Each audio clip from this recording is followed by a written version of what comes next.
Assalamualaikum warahmatullahi wabarakatuh. Selamat pagi Mas Bro. Untuk hari ini saya mau berbagi pengalaman buat rekan semuanya dan menjawab sebagian pertanyaan untuk rekan kita kemarin yang tanya masalah kopling.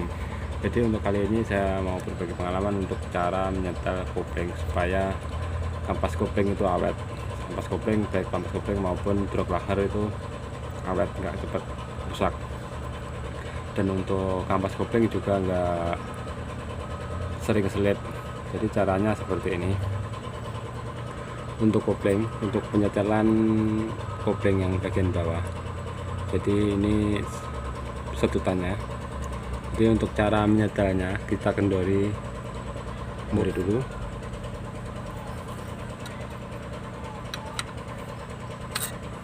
Kita kendori seperti ini. Kita kasih jarak antara mur yang di depannya ini sekitar 4 derajat sampai 5 derajat. Jadi sekitar 5 mili jaraknya. Jadi ini baru kita, ini kalau kita mau merendahi kopling ini kita masukkan. Jadi kita putar ke atas seperti ini, ke arah mengencangi bawah. Ini kita mau, ini untuk mengendori kopling supaya kopling itu rendah. Tapi kalau kita mau meninggi kopling ini kita putar berlawanan seperti ini ke arah mengendori baut. Kalau kita mau rendahi kopling kita putar searah seperti ini untuk seperti mengencangi baut seperti ini. Dan untuk cara penyetelannya, untuk jaraknya yang supaya kampas kopling itu aman, tidak selip atau cepat selip atau aus kampasnya. Jadi ini kasih jarak Mas Bro. Jadi antara sama drop laker itu sama kuku macan itu ada jaraknya, jangan terlalu mepet. Jadi ini ada spelengnya. Untuk tuasnya ini kita gerakan maju seperti ini. Oke. Ini ada spelengnya. Kalau ada spelengnya seperti ini otomatis baik drop laker maupun kampas kopling itu awet. Masalahnya ketika mobil itu hidup otomatis mesin berputar.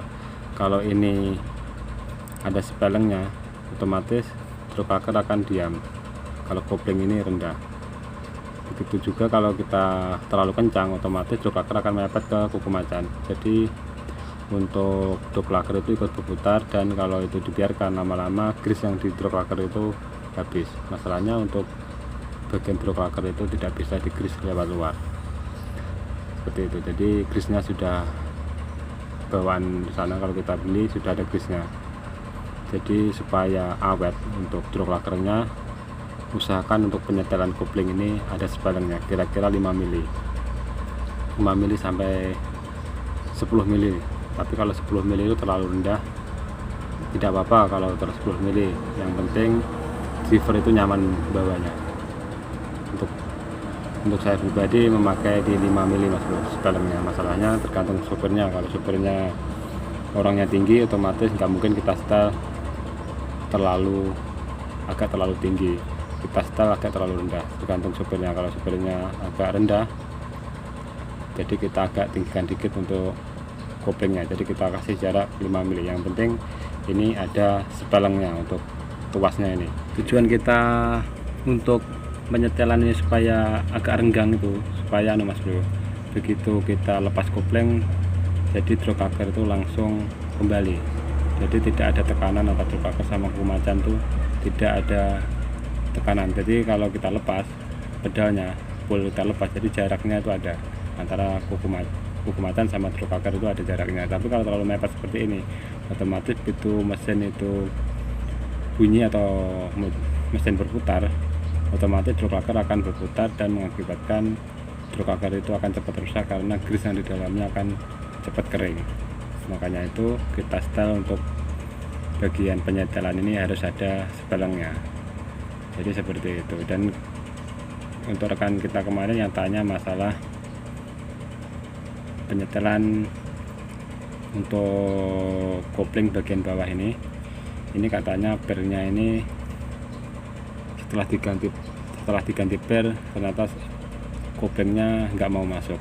Jadi untuk rekan kita kemarin, jika untuk kalau beli per ini, per yang di bawah ini bagian servo, tujuannya supaya begitu kita injak kopling dia akan kedorong sini ke depan, dan kembalinya supaya lebih cepat.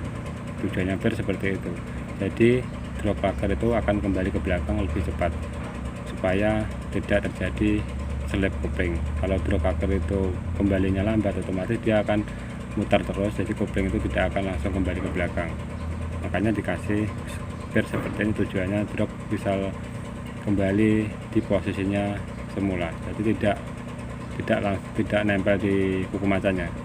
Kita injak dia akan dorong kuku macan, begitu kita lepas kopling dia langsung kembali karena kena bantuan ditarik oleh per ini. Untuk pertanyaan rekan kita kemarin, diganti pernya kopling keras masuk. Jadi untuk rekan kita ya, untuk masalah penggantian per ini usahakan ini sudah gantian.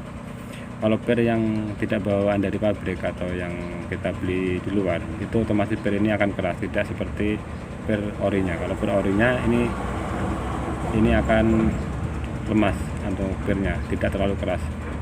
Jadi kalau yang kita beli di luar yang tidak bawaan ori itu akan keras. Jadi kalau kita paksa kita tarik ke belakang, otomatis dia akan keras. Dan sealnya sini kalau kita injak kopling dia akan kurang tekanannya karena terlalu kuat untuk pernya ini. Jadi kita injak kopling dia akan maju ke depan dan sambil narik per yang di sini. Jadi per kalau ini terlalu keras, jadi dia tidak akan maksimal untuk mendorong tuas ini. Jadi giginya itu keras masuk karena untuk posisi seal kopling ini dorongnya tidak maksimal, mungkin tidak full ke depan karena terlalu keras untuk pernya ini.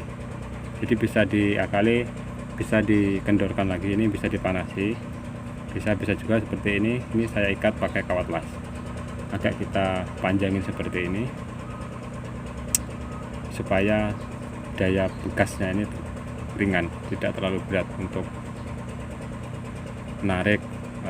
menarik tuasnya ini. Jadi kalau terlalu berat otomatis tidak akan maksimal untuk mendorong tuas ini, Mas Bro. Jadi seperti itu. Bisa juga ada yang kemarin dilepas ini, untuk pernya ini dilepas, tidak ibaratnya ada kendala lagi apa tidak setelah dilepas untuk pernya ini. Otomatis kalau kita lepas pernya ini ya bisa, tapi untuk umur daripada drop plugger itu akan semakin pendek. Masalahnya kalau tidak ada per ini, begitu kita lepas injak beda koplingnya itu, otomatis drop plugger akan tetap berputar dan kembalinya ke belakang itu, kembalinya untuk tuasnya ini akan sedikit lambat. Dan kalau sedikit lambat seperti ini, drop plugger akan tetap berputar dan mengakibatkan grease itu cepat kering, Mas Bro, yang di drop plugger.